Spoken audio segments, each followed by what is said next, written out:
markii aadan iyo xawo uu shaydaanku waswaasiyey ee alla ka soo saaray jannada ay dhulka yimaadeen waxaa bilaabmay cahdigii ugu horreeyay ee dadka wakhti aanan la garanaynin hadda. cahdigaas bilowgiisii wuxuu ahaa nebi aadam calayhi salaam, casrigii nebi nuuxna uu soo afjarmay. cahdigaas waxaa soo maray 10 nin oo aad u waaweyn. 10kaas nin oo la dagaalamay jinka iyo xulafadiisaba hirgeliyeyna caabudidda allah keligii subxaanahu jalla jalaalu. 10ka nin waxay ahaayeen 10 nin oo aad u waaweyn oo la karaameeyo, waxayna ka tegeen taariikh ilaa hadda la xus. wuxuu ahaa cahdigaasi wakhti aanan dib dadka u soo marin oo aad u yaab badnaa, waana cahdiga la magac baxay cahdigii duufaanta.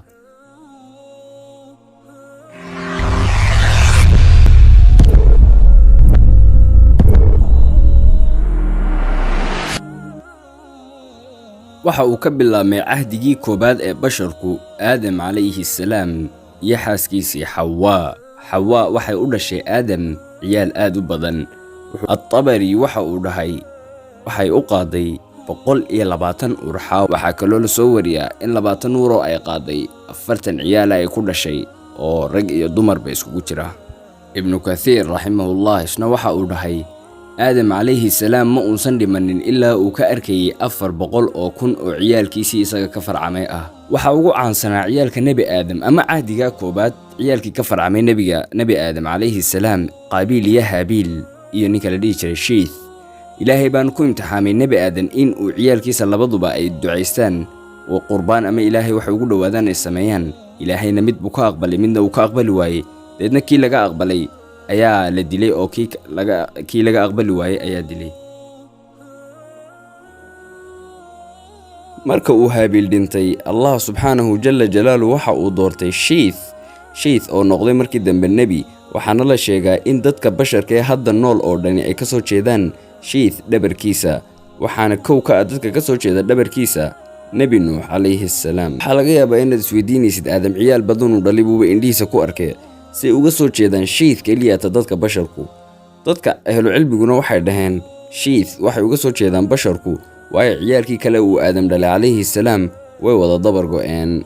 dadka hadda noolna waxay ku aftirsadaan nebi nuux calayhi salaam, asalkana nebi nuux wuxuu ku aftirsadaa isla shiith calayhi salaam. cahdigan saan hore u soo sheegnay wuxuu bilowday nebi aadam calayhi salaam wakhtigiisii, wuxuuna soo afjarmay zamankii duufaanta ee nebi nuux calayhi salaam. ahlu taariikh iyo kutubta taariikhda waxaa ku xusan in nebi aadan calayhi salaam uu noolaaday 1000 sano.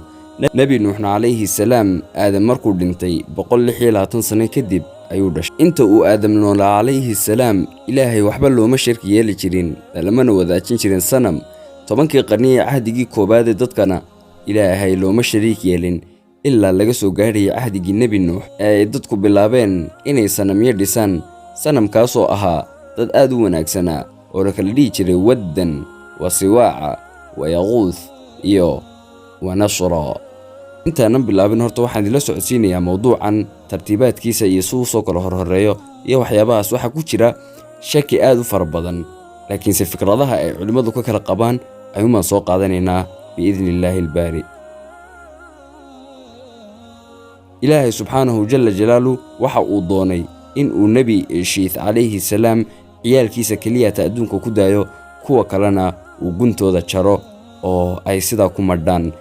nebi nuuxna calayhi salaam wuxuu ka soo jeedaa shiith calayhi salaam. shiithna ciyaalkiisii kale ka soo farcamay oo dhan way wada hafteen oo way wada dhinteen oo way wada dabargo'een marka laga reebo nebi nuux calayhi salaam iyo intii uu dhalay doonta la saarnayd iyo intii mu'miniinta ahaydna waxay markii dambe isguursadeen nebi nuux calayhi salaam ciyaalkiisii. ilaahayna subxaanahu jalla jalaalu kuwaana uu dabar jaray, adduunkana wuxuu ku reebay keliyata ciyaalkii nebigii karaamaysnaa ee nuux calayhi salaam.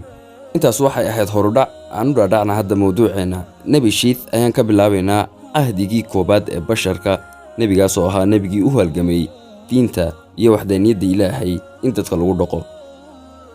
shiith calayhi salaam wuxuu ahaa ilmihii saddexaad ee aadam u dhashay kadib markii uu dhintay walaalkii haabiil ee ka weynaa.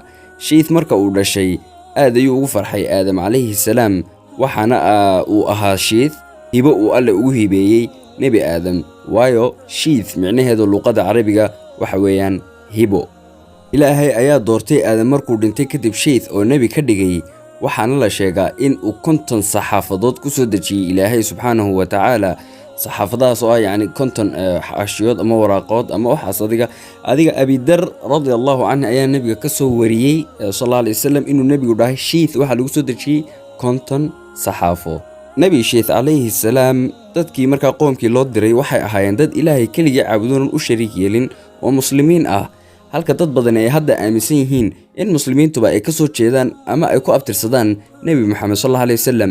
muslim waxaa la ahaa ilaa dhulku markii uu bilowga ahaa ilaa maalinta qiyaamaha. ilaahayna subxaanahu wa tacaala ma aqbalo diin oo agtiisa lagama aqbalo oo wax laga aqbalo ma aha ilaa diinta islaamka mooyaane.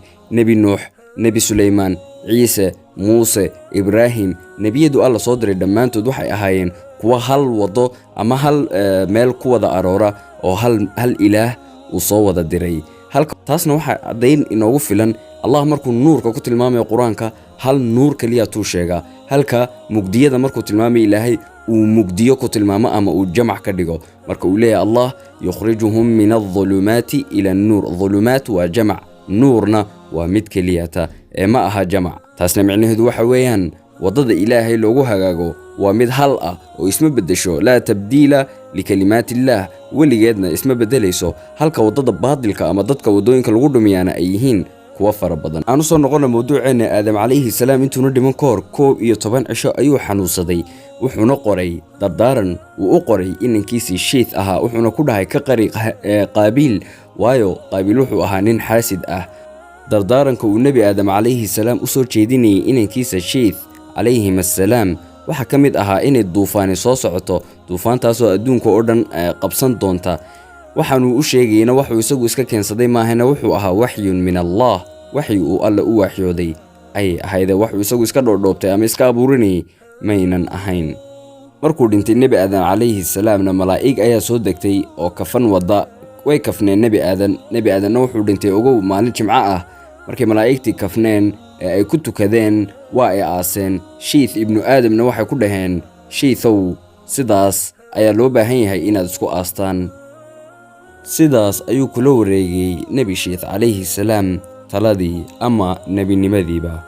shiith calayhi salaam wuxuu deganaa buur dusheed, halka qaabiil iyo qoomkiisuna ay deganaayeen meel kale oo iyagana ka durugsan. shiith qoomkiisa ragga ayaa ka qurux badnaa dumarka, halka qaabiilna dumarku ay ka qurux badnaayeen ragga. qaar ka mida qoomka shiith ayaa aaday meeshii qaabiil iyo qoomkiisa ay ku noolaayeen, waxayna arkeen hablaha saa u qurqurux badan. ilaahay amarkii ninkii uu soo noqday oo qoomkiisii iyo raggii meesha joogay ee qoom shiith ayuu u sheegay waxa uu soo arkay. ilaan imtixaan ilaahay ayaa socdee, ilaahayna wuu ku imtixaamay oo way isku wareegeen. halkaasna waxaa ka dhacday zinadii ugu horraysay ee dhulka korkiisa ka dhacdo ama bashar ku dhaqaaqo, waxayna caasiyeen nebi shiith calayhi salaam amarkiisii. waxaa la sheegaa inuu ahaa qofkii ugu horreeyey ee kacbada dhisay, wuxuuna ka dhisay dhagaxaan iyo ciid, wuxuuna dhintay isaga oo 912 sano jira.